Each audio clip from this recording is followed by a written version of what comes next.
Le Père Noël a disparu. Oui. C'est dommage, à l'approche de Noël. C'est un roman qui prend le parti de se glisser dans la veine des Don Camillo, Pagnol.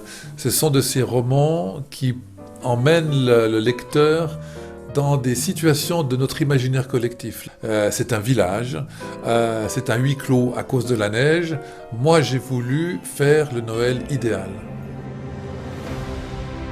Dans la nuit de Noël 1948, une terrible tempête de neige recouvre les chemins du petit village. À l'auberge, on s'inquiète.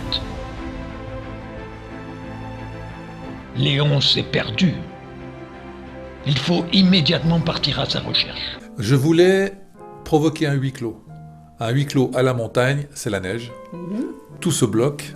Et il me fallait des personnages qui débarquent dans le village. Donc c'est le petit train du village qui a réellement existé, qui passait pas très loin d'ici, qui s'appelait le Taco à l'époque. Et ce petit train amène deux personnages, un couple, bloqué par la neige un soir de Noël, et dont la femme est enceinte. On est dans une sorte d'allégorie de la nativité, en fait. Tout à fait, oui. Et c'est un moment merveilleux. Il faut vraiment se rendre compte que c'est un conte. C'est une comédie, mais c'est un conte. Il y a Augustine, intriguée par de mystérieux éclairs dans le ciel.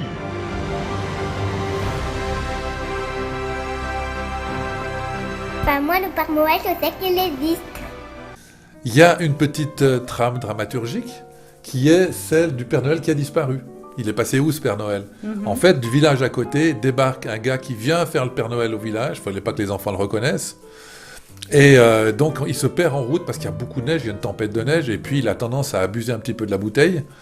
Donc, ce monsieur est un peu fatigué, se perd dans la forêt.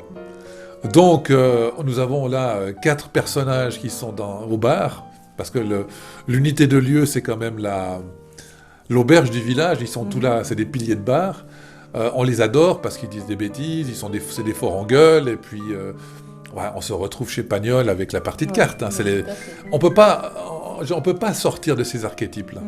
Ce qui est difficile, c'est de leur faire autre chose. Donc ils n'ont pas joué aux cartes, mais ils sont partis sur la route avec la voiture de l'un d'entre eux pour essayer de retrouver le Père Noël perdu dans la neige. Et puis il leur arrive plein de choses, parce qu'ils vont se perdre eux aussi dans la forêt. Parce que c'est un peu Tartarin de Tarascon, quoi. Ils partent en guerre comme ça, à la recherche, et donc il leur arrive plein d'aventures. Moi, j'aurais aimé qu'on parle des enfants, parce que je me suis beaucoup identifiée à la plus jeune des enfants, à Augustine. Qu'est-ce qu'elle a de particulier, Augustine ? Augustine, c'est l'allégorie de l'innocence. Et dans ce livre, dans cette histoire, il y a des éclairs dans le ciel. Et Augustine, elle est intriguée par ces éclairs dans le ciel. Donc, elle est toute petite. Elle a 5 ans, on imagine, quelque chose comme ça, 5-6 ans.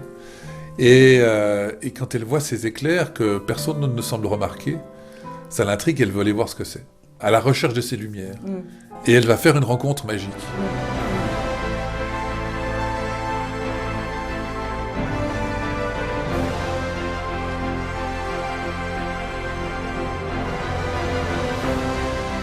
Mais le vrai héros de l'histoire, une espèce de grand fort en gueule et totalement mythomane. Mais il y a aussi Berthe, la patronne du bistrot. Elle est acariâtre, elle est dure, elle est méchante, elle n'aime pas les enfants, elle aime que son chien qui est une saleté épouvantable, qui sent mauvais.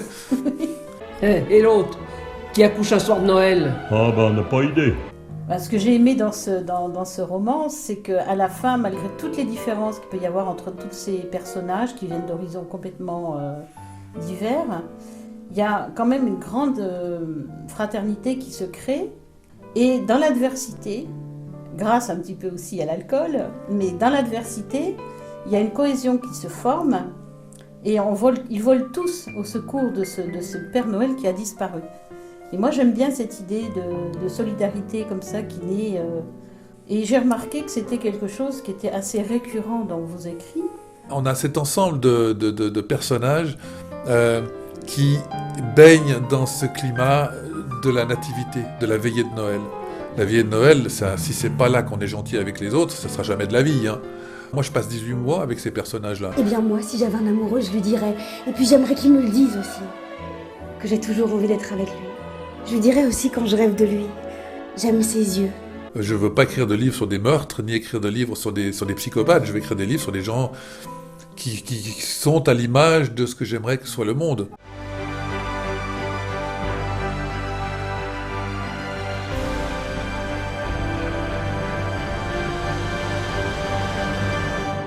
Embrasse-moi. Encore. Et là, on va faire une petite pause. Hein. Il faut que je bouge, là, j'en peux plus.